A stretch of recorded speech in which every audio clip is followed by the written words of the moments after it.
Mga ka-confess, bago natin simulan ng wild at nakakapanabik na kwento ngayong araw, nais ko muna kayong imbitahan na mag-subscribe sa YouTube channel ng Tagalog Wild Confession. Dito, hatid namin ang maiinit, mabibigat at makabuluhang mga kwentong siguradong tatama sa damdamin. Paalala lang po, ang lahat ng kwentong maririnig ninyo ay pawang katang-isip lamang at ginawa para magbigay aliw at aral. Anumang pagkakatulad sa tunay na tao o pangyayari ay hindi sinasadya. At ngayon, mga ka-confess, ihanda nyo na ang sarili ninyo dahil isa na namang nakakaintriga at kapanapanabik na Tagalog Wild Confession ang inyong mapapakinggan. Simulan na natin. Dear Ate J, itago mo na lang ako sa pangalang Amaran. Hindi ko alam kung saan magsisimula, pero siguro mas mainam kung doon sa gabing naramdaman ko ang kakaibang bigat ng hangin sa loob ng aming sasakyan. Alam mo yung feeling na kahit nakatodo ang aircon, parang kinakapos ka pa rin ng hininga? Yung parang bawat hininga mo, may kasamang tensyon na hindi mo maipaliwanag. Nasa NLEX kami noon, 11:11 na ng gabi. Ang tanging liwanag lang ay ang mga ilaw sa kalsada na mabilis naming nadadaanan at ang malamlam na blue light mula sa dashboard ng aming SUV. Sa driver's seat, nandoon si Caspian, ang asawa ko sa loob ng 7 taon. Gwapo, matikas, at tahimik. Masyadong tahimik. Sa backseat naman, nandoon ang matalik naming kaibigan na si Soline. Si Soline ang tipo ng babaeng kapansin-pansin kahit sa dilim. May taglay siyang bango na laging naiiwan sa upuan kahit nakaalis na siya. Noong gabing iyon, pauwi na kami galing sa isang out-of-town trip sa Baguio.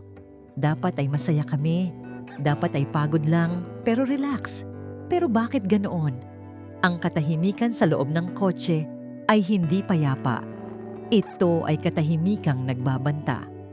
Amaranth, tulog ka na ba? Mahinang tanong ni Caspian. Hindi siya lumingon.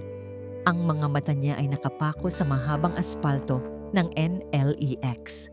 Hindi pa, sagot ko. Sinubukan kong ipikit ang mga mata ko, pero ramdam ko ang titig ni Soline mula sa rearview mirror. Malayo pa ba tayo? Malapit na sa tollgate, sagot ni Caspian. Napansin ko ang bahagyang panginginig ng kamay ni Caspian sa manibela. Noong una, inisip ko baka pagod lang siya sa pagmamaneho mula sa zigzag na daan ng Cannon Road. Pero habang tumatagal, lumalalim ang buntong hininga niya. Biglang nagsalita si Soline mula sa likod. Ang boses niya ay malat, parang galing sa pag-iyak na pinipigilan. Caspian, hindi ko na kaya. Itigil mo ang sasakyan. Kumunot ang noo ko. Bakit, Soline? Masama ba ang pakiramdam mo? Malapit na tayo sa Petron, doon na tayo huminto. Hindi, sabi ni Soline. Mas mariin ngayon.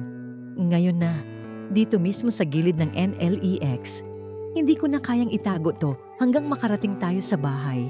Nasasakal na ako. Ramdam ko ang biglang pagbagal ng sasakyan. Ang puso ko ay nagsimulang tumibok ng mabilis. Bakit ganito ang tono niya? Bakit parang may malaking pagsabog na parating?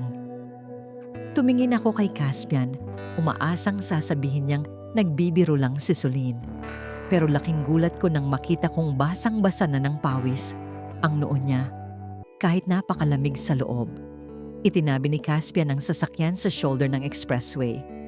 Ang tanging maririnig ay ang hazard lights na tumitunog. Tik-tak, tik-tak. Na tila orasan na nagbibilang ng huling sandali ng katahimikan sa buhay ko. Lumingon si Soline sa akin, direkta sa mga mata ko. Doon ko nakita ang halo-halong emosyon, guilt, takot, at isang uri ng determinasyon na nakakatakot harapin. Amaranth, panimula ni Soline, sana mapatawad mo ako. Pero may kailangan kaming aminin sa iyo ni Caspian. Hindi na ito tungkol sa pagkakaibigan lang. Huminga ng malalim si Caspian at binitawan ang manibela. Tumingin siya sa akin at sa unang pagkakataon sa loob ng 7 taon, nakita ko ang isang Caspian na hindi ko kilala. "Pon," sabi ni Caspian, ang boses niya ay nanginginig. Noong nakaraang taon pa ito nagsimula, ang mga salitang binitawan ni Caspian ay parang bombang sumabog sa loob ng maliit na espasyo ng aming SUV. Noong nakaraang taon, Ate Jay, iyon ang panahon na akala ko ay pinakamatatag ang pagsasama namin. Iyon ang taon na ipinagdiwang namin ang aming ika-6 na anibersaryo sa Coron. Pero habang inaalala ko ang bawat buwan ng taong iyon, unt-unting naglalaro sa isip ko ang mga maliliit na bagay na binaliwala ko noon. Anong ibig mong sabihin, Caspian? Tanong ko. Kahit alam ko na ang isasagot niya, gusto ko lang marinig. Gusto kong saktan ang sarili ko sa katotohanan. Amarant, sorry. Sabi ni Soline, na ngayon ay humahagulgol na sa likuran. Hindi namin sinasadya. Nagsimula lang naman to noong gabi na wala ka dahil nasa seminar ka sa Cebu. Pinapunta mo ako sa bahay niyo para dalhan si Caspian ng gamot dahil may trangkaso siya, di ba? Naalala ko yon. Nag-aalala ako dahil mataas ang lagnat ni Caspian at wala akong ibang pwedeng pagkatiwalaan kundi ang matalik kong kaibigan. Binigyan ko pa siya ng susi ng gate namin. Akala ko malasakit ang dala niya. Akala ko pagkakaibigan ang nag-uudyok sa kanya. Nakahiga ako noon sa kwarto natin, Amaranth. Pagpapatuloy ni Caspian, ang mga mata niya ay nakapikit na parang pilit binubura ang alaala pero hindi kaya. Mataas ang lagnat ko, nahihilo ako. Dumating si Soline, inalagaan niya ako. Pinunasan niya ang noo ko. Pero Ate Jay, hindi lang pala punas ng bimpo ang nangyari. Sabi ni Caspian, sa gitna ng kanyang panghihina, doon daw nila naramdaman ang isang uri ng koneksyon na hindi nila maipaliwanag. Isang spark na hindi dapat nandoon. Hindi lang yun isang gabi, Amaranth, singit ni Soline, habang ang mga kamay niya ay nakahawak sa backrest ng upuan ko. Sinubukan naming huminto. Sumpaman, sinubukan naming layuan ang isa't isa. Pero tuwing magkikita tayo, tuwing magkakasama tayong tatlo, mas lalong lumalalim.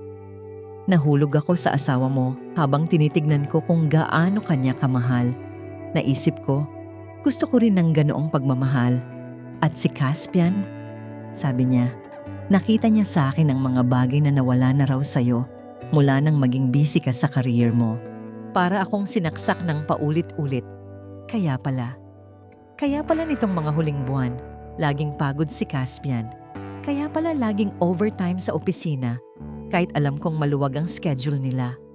At kaya pala si Soline, tuwing bibisita sa bahay, ay laging may dalang mamahaling regalo para sa akin. Iyon pala ay guilt gift, para takpan ang aming pagkakaibigan na unti-unti na nilang ginagahasa. Sa loob ng 1 taon, Amaranth, sa tuwing magsasabi ako sa iyo na may out-of-town client meeting ako, kasama ko siya.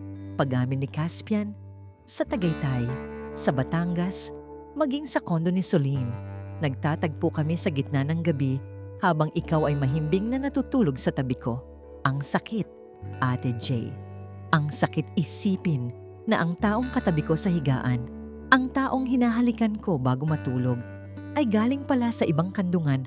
Ilang oras lang ang nakakalipas. At ang mas masakit, ang kotseng ito. Ang sasakyang kinalalagyan namin ngayon sa gilid ng NLEX. Dito rin pala sila nagtatagpo. Dito?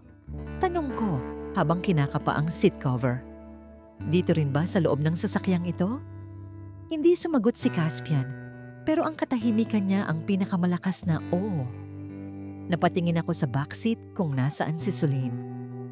Doon ko napagtanto na ang amoy ng pabango niya na lagi kong napapansin sa kotse ay hindi dahil madalas siyang sumasabay sa amin, kundi dahil dito sila gumagawa ng milagro tuwing wala ako.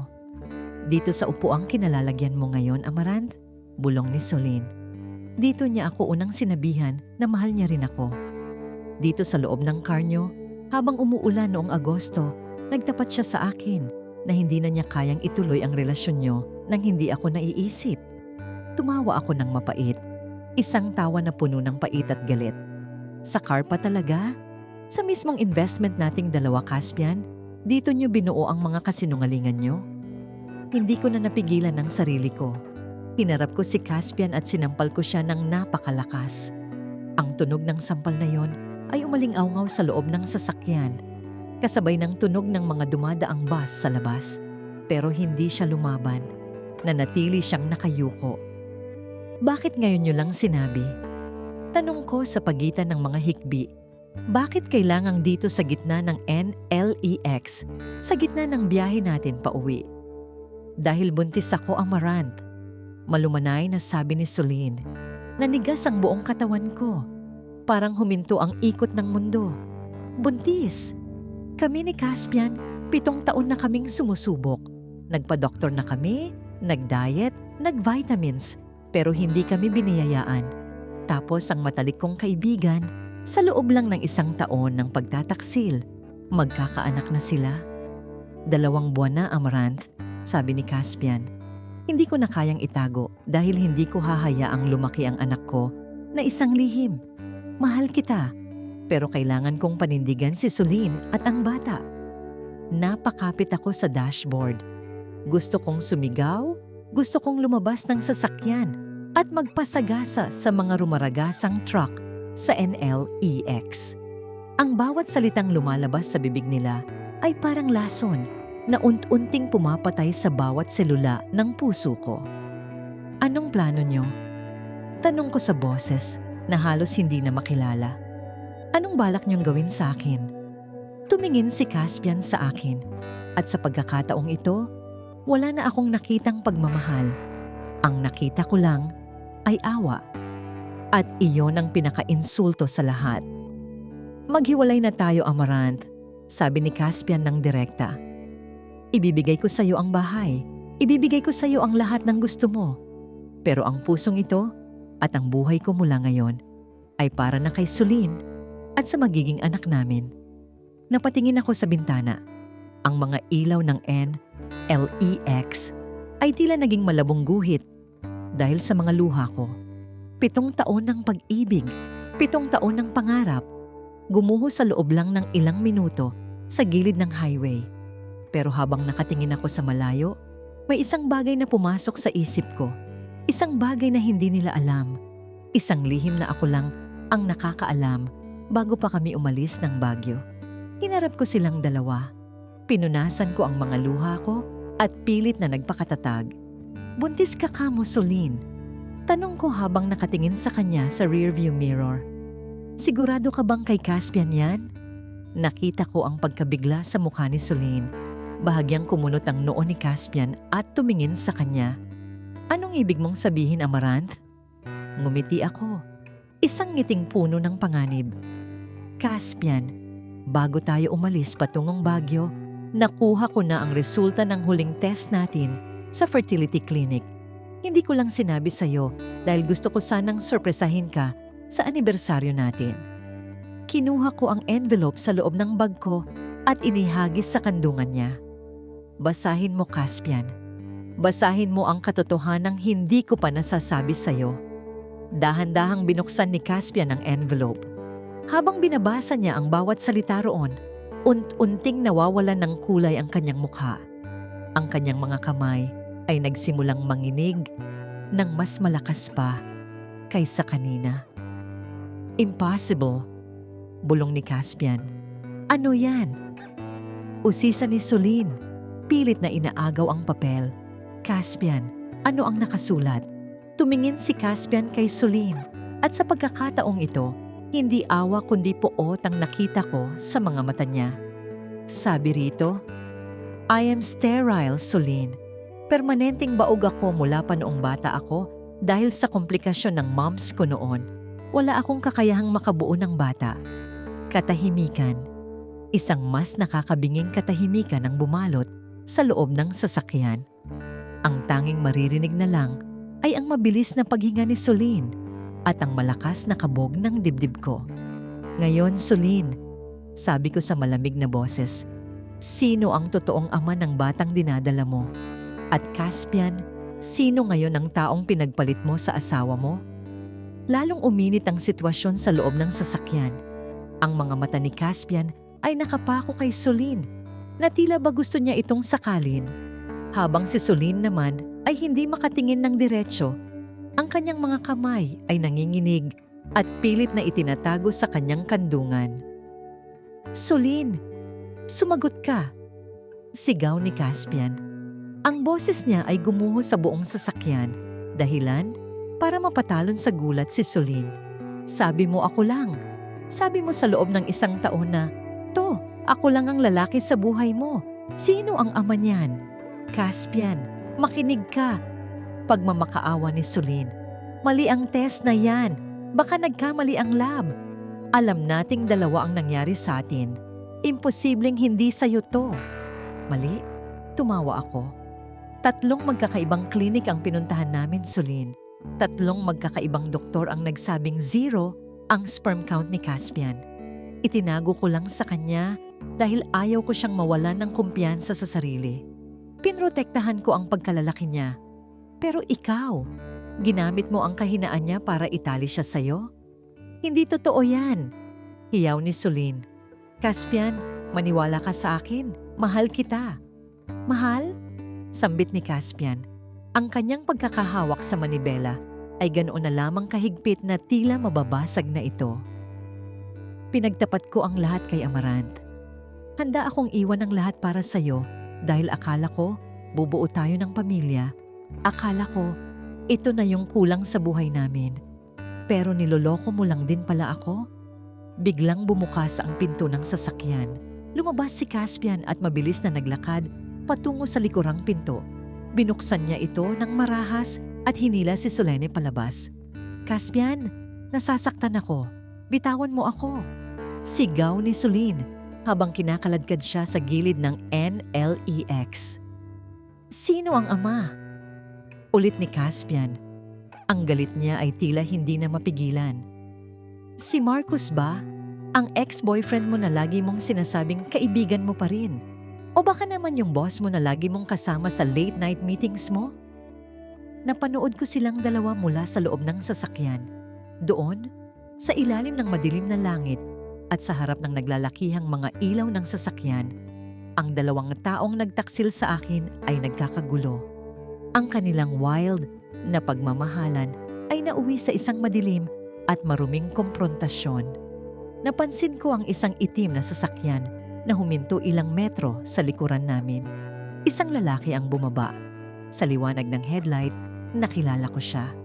Si Jace, ang nakababatang kapatid ni Caspian. Si Jace ay matagal nang may lihim na galit kay Caspian at laging nakadikit kay Sulin tuwing may mga family gathering. Hindi ko pinansin noon. Inisip ko lang na close talaga sila. Pero nang makita ko ang reaksyon ni Sulin nang makita si Jace, doon ko naisip ang isang mas masahol na posibilidad. Lumapit si Jace sa kanila. "Bitawan mo siya, kuya," sabi ni Jace sa mahinahong boses pero may halong banta. "Jace, anong ginagawa mo rito?" Tanong ni Caspian, halatang naguguluhan. "Sinusundan mo ba kami?" "Sinusundan ko si Sulin," sagot ni Jace. Tumingin siya kay Sulin na ngayon ay nakatago na sa likod niya. "Alam ko ang lahat, kuya. Alam ko ang ginagawa niyo ni Sulin sa likod ni Ate Amaranth. Pero ang hindi mo alam, mas nauna kami ni Sulin. Mas matagal na kaming may ugnayan kaysa sa inyong dalawa." Nanlaki ang mga mata ni Caspian. "Anong sabi mo?" "Ang batang yan. Turo ni Jace sa tiyan ni Sulin. Hindi sa'yo yan. At lalong hindi yan pagkakamali. Plano namin to, kuya. Plano naming kunin ang lahat sa'yo. Ang pera mo, ang ari-arian mo, at pati na rin ang dignidad mo." Napaupo si Caspian sa semento. Ang kanyang buong mundo ay tuluyan ng naglaho. Ang asawang niloko niya, ang kabit na akala niya ay bubuo sa kanya, at ang kapatid na itinuring niyang kakampi. Lahat sila ay may mga lihim na hindi niya inaasahan. Naiwan akong nakaupo sa loob ng car namin. Ang car na saksi sa lahat. Pinanood ko silang 3 mula sa loob ng tinted na salamin. Pakiramdam ko, isa akong manunood sa isang pelikulang ako ang biktima. Pero sa pagkakataong ito, unti-unti na akong nagiging direktor ng sarili kong paghihiganti. Kinuha ko ang cellphone ko at may tinawagan. "Hello, Attorney Rivera? I-file mo na ang lahat ng ebidensyang nakalap natin. Lahat ng litrato, Lahat ng video ng pagtatagpo nila, Caspian at Soline. At pati na rin ang mga transaction records ni Jace sa kumpanya. Ngayong gabi, tatapusin na natin ang lahat. Binaba ko ang phone at dahan-dahang lumabas ng sasakyan. Naglakad ako patungo sa kanila habang ang hangin ng NLEX ay humahampas sa aking mukha. Amaranth. Tawag ni Caspian. Ang boses ay puno ng pagsisisi. Patawarin mo ako. Hindi ko alam. Huli na ang lahat, Caspian. Sabi ko nang may ngiti. Huli na ang lahat para sa inyong tatlo. Ang katahimikan sa gilid ng NLEX ay napalitan ng ingay ng mga busina at ang hagulgol ni Soline. Nakatayo ako sa harap nilang tatlo. Ang asawa kong taksil, ang kaibigan kong ahas, at ang bayaw kong gahaman. Sa bawat segundong lumilipas, ramdam ko ang pagbitaw ng huling hibla ng sakit sa puso ko at ang paghalili ng isang matigas na determinasyon. Amaranth, please, pag-usapan natin to. Pagsusumamo ni Caspian habang pilit na tumatayo mula sa pagkakalugmok sa kalsada. Ang kanyang mga mata na kanina ay puno ng yabang dahil sa bagong pamilya niya ay wala nang makitang aninag kundi takot. Wala na tayong dapat pag-usapan, Caspian. Malamig kong sagot. Lahat ng pinaghirapan natin, lahat ng ari-ariang akala mo ay sayo, nakapangalan na sa akin. Tandaan mo, bago tayo ikinasal, pinapirma kita ng prenuptial agreement na binuo ng tatay ko. Ang lahat ng nakamit mo bilang CEO ng kumpanya natin ay mababawi sa oras na mapatunayan ang iyong adultery. At Jace, lumingon ako sa kapatid ni Caspian na ngayon ay hindi na makatingin sa akin. Ang paglipat mo ng pondo mula sa kumpanya patungo sa mga dummy account niyo ni Soline, nakarecord lahat yun. Alam ng board of directors ang bawat sentimong ninakaw nyo. Ate, wag, bulong ni Jace. Wag? Kapatid mo ang niloko mo, Jace, at ako na itinuring kang tunay na pamilya. Sabi ko. Tumingin ako kay Soline na ngayon ay nakayakap sa braso ni Jace. Tila doon na lamang humuhugot ng lakas. At ikaw, Soline, ang batang yan. Sana ay maging sapat na dahilan yan para magbago ka. Dahil simula bukas, wala ka ng trabaho, wala ka ng titulo, at wala na ring kumpanyang tatanggap sa'yo sa industriyang ito. Pumasok ako pabalik sa loob ng sasakyan. Ini-start ko ang engine. Ang ugong ng makina ay tila isang kanta ng kalayaan. Binaba ko ang window at tiningnan sila sa huling pagkakataon. Iwanan ko na kayo rito? Total, mahilig naman kayong gumawa ng milagro sa gilid ng daan, di ba? Diyan nyo pagplanuhan kung paano nyo itutuloy ang mga buhay nyo nang walang pera at walang dangal. Pinaharurot ko ang sasakyan. Sa rearview mirror, nakita ko ang tatlong anino na unting lumiliit hanggang sa tuluyan ng lamunin ng dilim ng NLEX. Doon ko naramdaman ang tunay na ginhawa. Ang sasakyang ito, na dati ay saksi sa kanilang kataksilan, ay ngayon ay naging simbolo ng aking pag-alis patungo sa isang bagong simula.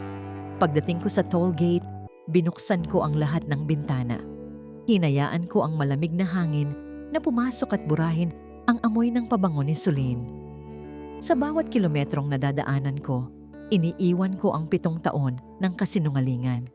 Hindi ako ang talunan dito. Sila ang nawalan ng lahat. Habang ako ay nakahanap ng lakas na hindi ko akalaing meron ako. Pagdating ko sa bahay, tahimik ang lahat. Pero hindi na ito ang nakakatakot na katahimikan gaya ng sa kotse kanina. Ito ay ang katahimikan ng isang bagong pahina. Inayos ko ang aking mga gamit, kinuha ang aking passport at naghanda. Bukas, lilipad ako patungo sa isang lugar na walang alaala ng NLEX, walang Caspian, at walang Soline. Dahil minsan, kailangan mong dumaan sa pinakamadilim na bahagi ng highway para lang makita ang liwanag ng bukang liwayway. Mga ka-confess, at diyan na nagtatapos ang ating kwento. Iyan ang naging karanasan ni Amaranth, isang babaeng pinatunayan na ang katotohanan, gaano man kapait, ang siyang magpapalaya sa atin. Ang akala nating katapusan ay madalas na simula lamang ng isang mas matapang na bersyon ng ating sarili. Maraming salamat sa inyong walang sawang pakikinig at pagsama sa akin sa bawat emosyong ating pinagdaanan ngayong araw. Hanggang sa susunod nating kwentong Tagalog Wild Confession, kung saan ang bawat lihim ay may boses at ang bawat kwento ay may aral.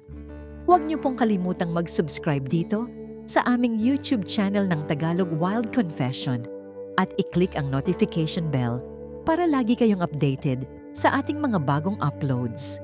I-follow at i-like din ang aming Facebook page na Tagalog Wild Confession para sa mas marami pang mga updates ng ating mga kwento. Muli, ako ang inyong lingkod, si Ate J. Mag-ingat po kayong lahat at laging tandaan, ang katotohanan ay laging lalabas, sa loob man o sa labas ng sasakyan. Magandang araw, mga ka-confess!